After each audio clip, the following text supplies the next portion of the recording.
Brazil ফুটবলে একটা নাম, একটা ভরসার প্রতীক, এক কথাই তিনি হচ্ছেন নেইমার। নেইমার মানেই আত্মবিশ্বাস, নেইমার মানেই ব্যর্থতা কাটিয়ে নতুন দিগন্তে এগিয়ে চলার প্রয়াস, যেটা মানে ব্রাজিলের জুনিয়র থেকে সিনিয়ররাও।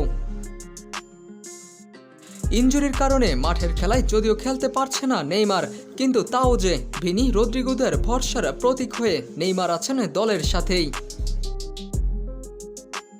কোপা আমেরিকার ব্রাজিলের প্রতিটা ম্যাচে কোথায় নেই নেইমার, গ্যালারি, গ্রাউন্ড কিংবা ড্রেসিং রুম, সব জায়গায় দলের সাথে আছেন ব্রাজিলিয়ানি সুপারস্টার। গ্যালারি থেকে চিৎকার করে দলকে উৎসাহিত করা, ড্রেসিং রুমে এসে জুনিয়রদের আত্মবিশ্বাসের পারদ শীর্ষে উঁচিয়ে তোলা। দলের সাথে মাঠে না খেললেও প্লেয়ারদের মনোবল বাড়াতে নেইমার নিজের সর্বোচ্চটুকু দিয়ে যাচ্ছেন। একজন বিশ্বসেরা ফুটবলারের এটাই তো হচ্ছে নীতি। প্যারাগুয়ের বিপক্ষে 4-1 গোলের দুর্দান্ত জয় নিয়ে আগামীকাল কলম্বিয়ার বিপক্ষে নিজেদের গ্রুপ পর্বের শেষ ম্যাচে মাঠে নামবে ব্রাজিল। অপরিবর্তিত একাদশ নিয়ে মাঠে নামতে পারে সেলেসাওরা। এই ম্যাচ জিতলে গ্রুপ চ্যাম্পিয়ন হয়ে ব্রাজিলের নকআউট পর্বে যাওয়ার সুযোগ আছে।